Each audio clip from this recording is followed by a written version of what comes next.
जय श्री कृष्ण मित्रों। किसी ने क्या खूब कहा है, ईश्वर से कुछ मांगिए नहीं बल्कि ईश्वर से अपनी निकटता बढ़ाइए, तब सब कुछ आपको बिना मांगे ही मिलने लगता है। जब हम ईश्वर के समीप हो जाते हैं तो हमारी इच्छाएं भी स्वतः शांत होने लगती हैं और मन को एक अद्भुत शांति प्राप्त होती है। ईश्वर के सानिध्य में रहकर व्यक्ति जीवन के हर उतार चढ़ाव को सहजता से स्वीकार करना सीख जाता है। जब मनुष्य का विश्वास ईश्वर पर दृढ़ हो जाता है तब उसे भविष्य की चिंता नहीं सताती और वो वर्तमान में आनंदित रहना सीख जाता है। ईश्वर की कृपा से जीवन की हर कठिनाई सरल बन जाती है और हर मार्ग पर प्रकाश फैलने लगता है। जो व्यक्ति प्रेम, भक्ति और समर्पण के साथ ईश्वर की शरण में जाता है उसके जीवन में चमत्कारिक परिवर्तन होने लगते हैं। श्रीमद् भगवद गीता का 17वां अध्याय श्रद्धा त्रय विभाग योग के नाम से जाना जाता है। इस अध्याय में भगवान श्री कृष्ण मनुष्य की श्रद्धा या आस्था के 3 प्रकारों सात्विक, राजसिक और तामसिक का विस्तार से वर्णन करते हैं। अध्याय की शुरुआत में अर्जुन भगवान श्री कृष्ण से प्रश्न करते हैं कि जो लोग शास्त्रों की विधियों का पालन किए बिना भी श्रद्धा के साथ पूजा या साधना करते हैं उनकी स्थिति क्या होती है। इसके उत्तर में भगवान बताते हैं कि प्रत्येक मनुष्य की श्रद्धा उसके स्वभाव और गुणों के अनुसार होती है। मित्रों, अनमोल साथी पर आपका हार्दिक स्वागत है, जहां हम आपके जीवन को सकारात्मक दिशा देने का सतत प्रयास करते हैं। आप श्रवण कर रहे हैं श्रीमद् भगवद गीता के अध्यायों की एक नई श्रृंखला जिसका नाम है भगवद गीता की शिक्षाएं और हमारा जीवन। आज हम बात करेंगे श्रीमद् भगवद गीता के 17वें अध्याय की और समझेंगे कि इस अध्याय से हमें क्या-क्या ज्ञान और प्रेरणाएं मिलती हैं, वो भी बहुत ही सरल भाषा और सहज शब्दों में। यदि ये दिव्य यात्रा आपको प्रेरणादायक लगे तो इसे शेयर करके अवश्य आगे बढ़ाएं और कमेंट में जय श्री राधे कृष्ण लिखकर अपनी श्रद्धा भी प्रकट करें। श्रीमद् भागवत गीता के 16वें अध्याय में हमने जाना कि मनुष्य का आचरण किस प्रकार का होना चाहिए और वे कौन सी दिव्य विशेषताएं हैं जिन्हें अपनाकर मनुष्य अपने कार्य क्षेत्र में सफलता प्राप्त कर सकता है तथा अपने जीवन में शांति और संतोष प्राप्त कर सकता है। अब श्रीमद् भागवत गीता के 17वें अध्याय में हम ये जानेंगे कि मनुष्य के कर्म, भोजन, यज्ञ, तप और ज्ञान इत्यादि को किस प्रकार 3 गुणों सात्विक, राजसिक और तामसिक में विभाजित किया गया है। साथ ही हम ये भी समझेंगे कि कौन से कर्म, भोजन, यज्ञ और तप मनुष्य के लिए हितकारी एवं उचित होते हैं और कौन से उसके लिए अनुकूल नहीं होते। तो चलिए मित्रों, मैं आपको लेकर चलता हूं श्रीमद् भागवत गीता के 17वें अध्याय की दिव्य शिक्षाओं की इस अलौकिक और ज्ञानवर्धक यात्रा पर। मित्रों, आपको याद होगा कि 14वें अध्याय में भगवान श्री कृष्ण ने प्रकृति के 3 गुण सत्व, रज और तम की विस्तार पूर्वक व्याख्या की थी और यह भी बताया था कि किस प्रकार ये तीनों गुण मनुष्य के विचार, व्यवहार और कर्मों पर गहरा प्रभाव डालते हैं।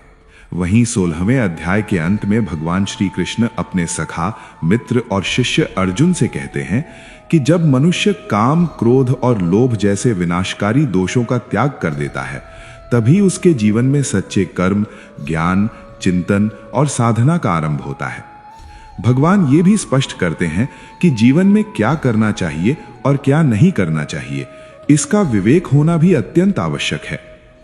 इन्हीं शिक्षाओं की कड़ी को आगे बढ़ाते हुए 17वें अध्याय में भगवान श्री कृष्ण श्रद्धा के स्वरूप पर प्रकाश डालते हैं और बताते हैं कि संसार में ऐसा कोई भी मनुष्य नहीं है जो श्रद्धा विहीन हो। श्रद्धा मनुष्य की प्रकृति का एक अविभाज्य हिस्सा है, परंतु मन की प्रवृत्ति और भीतर विद्यमान गुणों के अनुसार प्रत्येक व्यक्ति की श्रद्धा अलग अलग प्रकार की होती है, सात्विक, राजसिक या तामसिक। श्री कृष्ण ये भी बताते हैं कि मनुष्य जिस प्रकार की श्रद्धा रखता है वैसा ही उसका व्यक्तित्व, विचार और जीवन भी बन जाता है। उसकी श्रद्धा ही उसकी जीवन शैली, कर्म पद्धति और आत्मिक विकास का निर्धारण करती है। अध्याय के प्रारंभ में अर्जुन भगवान श्री कृष्ण से एक अत्यंत महत्वपूर्ण प्रश्न पूछते हैं। वे कहते हैं, ये शास्त्र विधिम उत्सृज्य यजन्ते श्रद्धयान्विताः तेषाम निष्ठा तु का कृष्ण सत्वमाहो रजोतमः। अर्थात, हे कृष्ण, वे लोग जो धर्म ग्रंथों की विधियों की उपेक्षा करते हुए भी श्रद्धा के साथ पूजा पाठ, यज्ञ और तप करते हैं, उनका क्या होता है? क्या उनकी श्रद्धा सात्विक होती है या राजसिक अथवा तामसिक? अर्जुन ये भी स्पष्ट करते हैं कि हे भगवान, आपने पिछले अध्याय में कहा था कि जब मनुष्य काम, क्रोध और लोभ जैसे दोषों का त्याग कर देता है, तभी सच्चे कर्मों का आरंभ होता है। किंतु बहुत से लोग ऐसे भी हैं जो श्रद्धा तो रखते हैं, ईश्वर में विश्वास भी करते हैं, परंतु वे शास्त्रों में बताए गए नियमों और विधियों का पालन नहीं करते। वे अपनी इच्छा और अपने मन के अनुसार पूजा पाठ तथा धार्मिक अनुष्ठान करते रहते हैं। तो ऐसे लोगों की क्या गति होती है? उनका मार्ग कौन सा है? क्या उन्हें सात्विक कहा जा सकता है या वे राजसिक और तामसिक कहलाते हैं?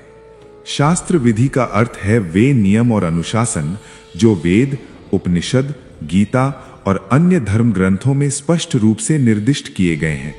जो व्यक्ति इन विधियों की अवहेलना करके केवल अपनी कल्पना से पूजा करता है, उसका भाव तो श्रद्धापूर्ण होता है, किंतु उसकी दिशा सही नहीं होती।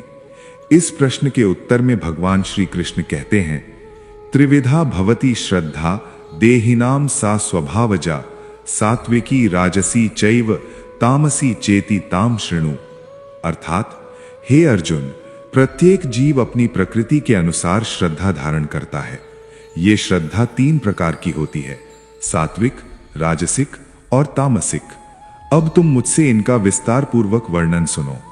भगवान आगे समझाते हैं कि मनुष्य की श्रद्धा उसकी आंतरिक प्रकृति और मानसिक प्रवृत्ति के अनुसार ही होती है।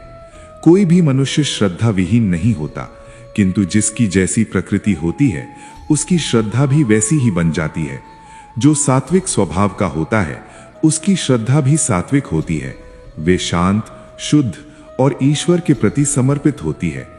जो राजसिक स्वभाव का होता है, उसकी श्रद्धा भोग, यश और सफलता की इच्छा से प्रेरित होती है। वहीं जो तामसिक स्वभाव का होता है, उसकी श्रद्धा अंधविश्वास, भय और हिंसा से युक्त होती है। भगवान श्री कृष्ण ये भी कहते हैं कि हे अर्जुन, इस योग में वास्तव में एक ही क्रिया है, आराधना, ध्यान और साधना। किंतु जो अविवेकी लोग होते हैं, जिनका विवेक नष्ट हो चुका होता है, जो अपनी बुद्धि में अनेक प्रकार की भ्रांतियां और मिथ्या धारणाएं पाल लेते हैं, वे इस एक साधना को छोड़कर अनगिनत बाहरी और दिखावटी क्रियाओं का विस्तार करते चले जाते हैं। वे इन आडंबरपूर्ण क्रियाओं को ही धर्म मान बैठते हैं और उनका प्रदर्शन भी करते रहते हैं। ऐसी दिखावटी बातें जब दूसरों तक पहुंचती हैं, तो उनकी बुद्धि भी भ्रमित हो जाती है और अंततः ऐसा व्यक्ति न स्वयं कुछ प्राप्त कर पाता है, न दूसरों को कुछ दे पाता है। इसलिए भगवान श्री कृष्ण यहाँ अर्जुन को ये गूढ़ रहस्य समझाना चाहते हैं कि मनुष्य की जो श्रद्धा होती है, वो उसकी आदतों, संस्कारों और मानसिक प्रवृत्तियों से उत्पन्न होती है। ये श्रद्धा 3 प्रकार की होती है, सात्विक, राजसिक और तामसिक। जैसी जिसकी श्रद्धा होती है, जैसे उसके विचार और जीवन जीने की शैली होती है, वैसा ही वो स्वयं बन जाता है। व्यक्ति का मन और उसका विश्वास ही उसे देवतुल्य, असुर तुल्य या प्रेत तुल्य बना देते हैं। भगवान स्पष्ट कहते हैं कि सात्विक स्वभाव वाले लोग स्वर्ग के देवताओं की पूजा करते हैं। उनका मन ईश्वर, धर्म, करुणा और लोक मंगल की ओर प्रवृत्त होता है। वे सेवा, दया और करुणा में आनंद का अनुभव करते हैं। राजसिक स्वभाव वाले लोग यक्षों और राक्षसों की पूजा करते हैं। उनका झुकाव भोग, शक्ति, यश और वैभव की ओर होता है। वे पूजा भी इसलिए करते हैं कि उन्हें धन, प्रसिद्धि या सांसारिक सफलता प्राप्त हो सके। तामसिक स्वभाव वाले लोग भूत, प्रेत, पिशाच और अंधकारमयी शक्तियों की पूजा करते हैं, क्योंकि उनका मन भय, मोह, आलस्य और क्रोध से ग्रस्त होता है।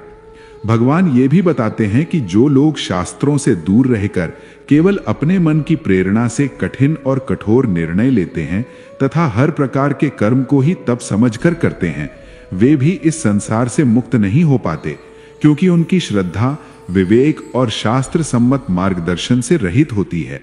सच्चा तप तभी सार्थक होता है जब वो शुद्ध भाव, शास्त्र ज्ञान और निस्वार्थ सेवा से युक्त हो। इसके बाद भगवान श्री कृष्ण भोजन को 3 श्रेणियों में विभाजित करते हैं और बताते हैं कि भोजन भी हमारी मानसिक वृत्ति और जीवन शैली को प्रभावित करता है। लोग अपनी प्रवृत्ति के अनुसार भोजन का चयन करते हैं। सात्विक भोजन सात्विक स्वभाव वाले लोगों को प्रिय होता है। ऐसा भोजन आयु, बल, स्वास्थ्य, प्रसन्नता और संतोष की वृद्धि करता है। ये भोजन रसीला, सरस, पौष्टिक, स्वच्छ और प्राकृतिक रूप से स्वादिष्ट होता है, जैसे ताजे फल, सब्जियां, दूध, घी और अनाज आदि।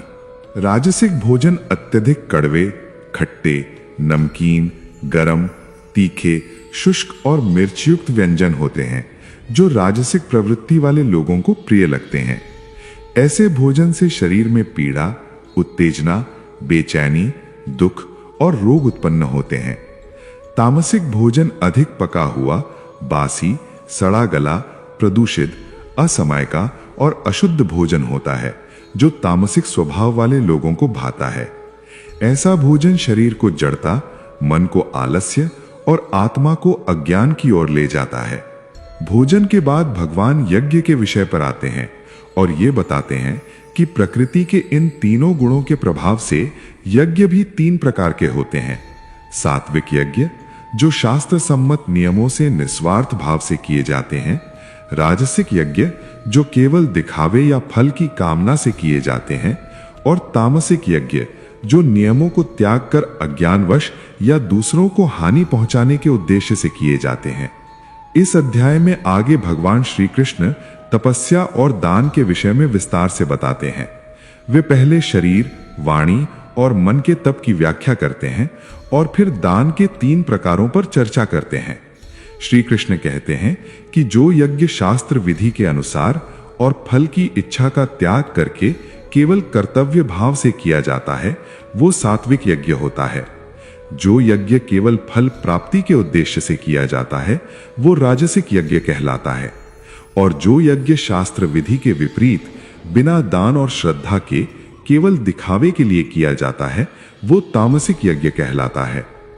इसी प्रकार जो तप फल की इच्छा से रहित होकर आत्मशुद्धि के लिए किया जाता है, वो सात्विक तप कहलाता है। जो तप किसी भौतिक वस्तु, सम्मान या यश की इच्छा से किया जाता है, वो राजसिक तप होता है। और जो तप किसी को हानि पहुंचाने या केवल शरीर को कष्ट देने के लिए किया जाता है, वो तामसिक तप कहलाता है। दान के संदर्भ में भगवान बताते हैं कि जो दान किसी भी प्रकार का श्रेय लिए बिना केवल कर्तव्य समझकर और योग्य व्यक्ति को उचित समय व स्थान पर श्रद्धा सहित दिया जाता है, वह सात्विक दान कहलाता है। जैसे भूखे को भोजन कराना, वस्त्रहीन को वस्त्र देना या अकालग्रस्त क्षेत्र में अन्न का दान करना। जो दान फल की आशा, प्रसिद्धि या स्वर्ग प्राप्ति की इच्छा से या बदले में उपकार पाने की भावना से दिया जाता है, वह राजसिक दान कहलाता है। और जो दान बिना सम्मान के अपमान पूर्वक, बलपूर्वक या किसी अयोग्य व्यक्ति को दिया जाता है, वह तामसिक दान कहलाता है। भगवान कहते हैं कि जब यज्ञ, तप और दान श्रद्धा तथा निष्काम भाव से केवल जगत कल्याण के लिए किए जाते हैं, तभी वे मनुष्य को संसार की माया से मुक्त करके मुझे प्राप्त कराते हैं। अंत में भगवान श्री कृष्ण त्रिगुणों से भी आगे जाकर ओम तत्सत इन 3 दिव्य शब्दों का महत्व बताते हैं, जो परम सत्य के विभिन्न रूपों के प्रतीक हैं। ये तीनों शब्द सभी वैदिक यज्ञों, तपों और दानों की शुद्धता, दिव्यता और पवित्रता को दर्शाते हैं। ओम शब्द ईश्वर के निराकार, सर्वव्यापी और शाश्वत स्वरूप की अभिव्यक्ति है। तत् शब्द का प्रयोग उन सभी कर्मों, यज्ञों और तपों के लिए होता है जो परमपिता परमात्मा को समर्पित भाव से किए जाते हैं। और सत शब्द का तात्पर्य है सनातन भगवान, सत्य तथा धर्माचरण। जब ये तीनों शब्द ओम तत्सत एक साथ उच्चरित किए जाते हैं, तो वे मनुष्य को अलौकिकता, परम सत्य और ईश्वरीय चेतना की ओर ले जाते हैं। भगवान श्री कृष्ण कहते हैं, हे अर्जुन, जो भी यज्ञ, तप या दान श्रद्धा के बिना केवल दिखावे या मजबूरी से किए जाते हैं, वे असत कहलाते हैं। ऐसे कर्म न तो इस लोक में फल देते हैं और न ही परलोक में। वे पूर्णतः व्यर्थ हो जाते हैं। मित्रों, इस अध्याय के माध्यम से हमने यह समझने का प्रयास किया कि हमारे प्रत्येक कर्म का स्वभाव एक जैसा नहीं होता। गीता के अनुसार हर कर्म 3 प्रकार का होता है, सात्विक, राजसिक और तामसिक। मनुष्य को अपने जीवन में जो भी फल प्राप्त होता है वह केवल उसके कर्म पर ही निर्भर नहीं करता, बल्कि उस कर्म के पीछे छिपी भावना, उसका उद्देश्य और उसे करने की मानसिक स्थिति भी उतनी ही महत्वपूर्ण होती है। यही कारण है कि गीता में कर्म के बाहरी रूप से अधिक उसके भीतर छिपे भाव पर ध्यान देने की शिक्षा दी गई है। इन तीनों में सात्विक कर्म को सबसे श्रेष्ठ माना गया है, क्योंकि इसमें स्वार्थ का स्थान नहीं होता। सात्विक कर्म वो है जिसे मनुष्य अपने कर्तव्य के रूप में निस्वार्थ भाव से, शांत और स्थिर मन से करता है। ऐसे कर्म में व्यक्ति अपने अहंकार को बीच में नहीं लाता, ना ही वो उसके फल की चिंता करता है। उसका उद्देश्य केवल आत्मशुद्धि, धर्म का पालन और समाज के कल्याण की भावना होती है। जब मनुष्य इस भावना के साथ कर्म करता है तो उसका मन भी शुद्ध होता जाता है और जीवन में एक गहरी संतुष्टि और शांति का अनुभव होने लगता है। इसके विपरीत राजसिक और तामसिक कर्म मनुष्य को धीरे धीरे अशांति और भ्रम की ओर ले जाते हैं। विशेष रूप से तामसिक कर्म को सबसे अधम बताया गया है, क्योंकि इसमें अज्ञान, आलस्य, मोह और दूसरों को हानि पहुंचाने की प्रवृत्ति छिपी होती है। ऐसे कर्म न केवल समाज के लिए हानिकारक होते हैं, बल्कि अंततः स्वयं मनुष्य को भी दुख और असंतोष की ओर ले जाते हैं। किंतु यदि हम आज के समय की ओर देखें तो पाएंगे कि अधिकांश लोग अपने कार्य केवल व्यक्तिगत लाभ, सफलता या उपलब्धि प्राप्त करने के लिए करते हैं।